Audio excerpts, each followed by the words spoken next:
Stay strong. Don't yield. Break them. That's the strategy that President Trump's been using. That's the strategy he needs to keep using. This is Take That with Kurt Schlichter. Okay, the government shut down. Today, it's the, day 25? And America says, who gives a damn? Nobody cares. No one cares. Well, some people around Washington, D.C. care. Some decent people who work for the federal government, they care too. But most of us, I don't see it. Do you see it? I don't see it. Nobody's talking about it. No one cares. Now, look, there's polls out, but that's part of their strategy. They've got kind of a two-pronged strategy. And let me tell you how they're going to try and break Donald Trump, because they've got to break him, right? They've got to make him say, read my lips, no new taxes, then raise taxes. They must make him go back on his promise to build a wall, because that will destroy his base. And they know it, and that's why they're doing it. They voted for walls 100 times. This time, they won't. All because they don't want to give Donald Trump a victory. They want to use it to break us, his supporters, off from him and leave him isolated and alone. Donald Trump's not an idiot. He sees it. He knows what they're going to do. He knows what's happening. He knows what he has to do. And so far, he's been doing it. Now, here's how they're going to come at him. I feel like I'm, Don Corleone telling Michael, you know how they'll come for you. Yes, Papa. A friend will come to you and arrange a meet and guarantee your security. Yeah. Here's how they're going to come at you.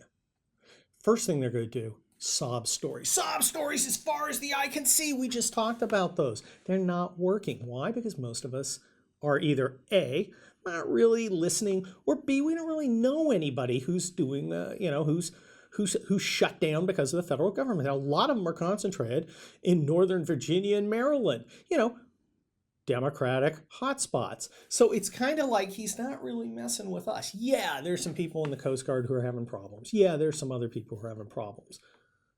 Okay, you got to do what you got to do. The heat's eventually going to come down on the Democrats, but the media, those slobbering lapdogs of the Democrat Party, they're going to do everything they can to show as many sob stories as they can find. Well, that's terrible. I just want to go to the Department of Performance Art and support performance artists, and I can't. No one cares. No one gives a damn. So that's not really working. Next, and we saw it last weekend, polls as far as the eye can see. They're terrible for Donald Trump. Well, not if you look at the details. Yeah, more people support in these polls, to the extent you can believe them, more people seem to support the Democrats than the Republican. Oh, okay, all right. Every single poll always says that. I don't trust the polls. What was the question? In fact, if you dig deeper, support for the wall is increasing. Everybody supports a wall. Not everybody. I mean, the hardcore liberals don't. But even moderate Democrats are like, I kind of support a wall, but I hate that Trump guy. The big news is the under news. Now, that's their two-part plan. You go with sob stories, and then you go with the media. But you also, third part, you got to suppress the under news. That is the problems with the Democrat side. One of the big problems is, instead of being in Washington, to negotiate out this compromise, because people love compromise, and Trump's playing it perfectly. He keeps tweeting out, "Gosh, I'm here, I'm waiting. You guys are in Puerto Rico partying with hookers and watching Hamilton, and I'm here in Washington in the snow waiting to compromise." That is good, because a lot of squishy people in the middle love the word compromise.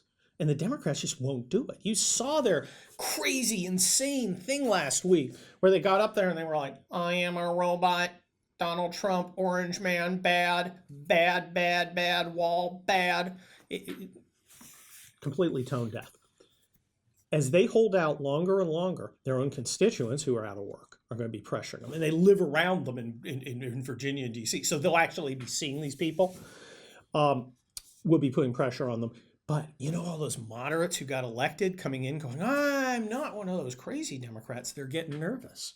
And you can see it. Now, not on CNN, on MSNBC, But you can kind of, if you look hard enough, you'll see like the new one, the one who beat Dave Brad, Sponberger. She's like, wait a minute. She was in a meeting with the Democrats. She said, wait a minute. You know, it looks like you guys don't care about border security. My constituents do. I'm not in a blue district. I'm in a purple district. We can't be the party that says open borders. Well, unfortunately for her, the Democrats are the party that says open borders. All the people who ran on the giant lie that I'm not a liberal Democrat to get elected got elected by people who didn't want liberal Democrats.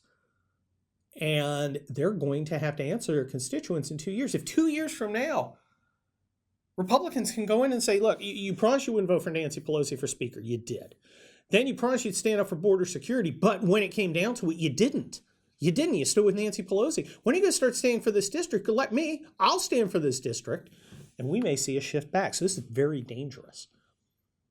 What's the secret? The secret is to hold firm. Look, so many battles have been won by people who were on the edge of defeat. An army is about to break, the other side gives in first, and that's what happens. You know, like in Gettysburg, if those soldiers had just understood that the 20th Maine on Little Round Top was out of ammunition and had nothing but a bayonet charge to give, they would have pressed on. They would have pressed on and changed the entire battle. But of course, my boys in the Union Army, they was tough. But that's another story. Schlichter's proud Union Army family. Anyway,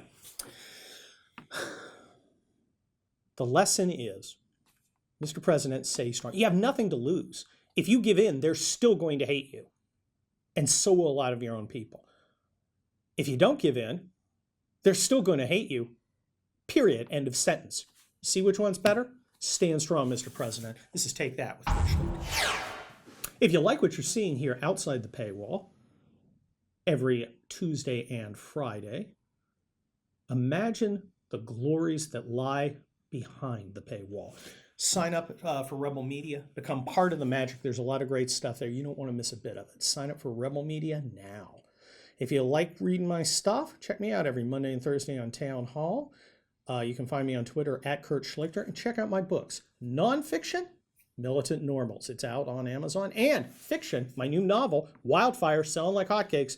Go get it. That's at Amazon too. Thanks a lot. This is Kurt Schlichter with another edition of Take That.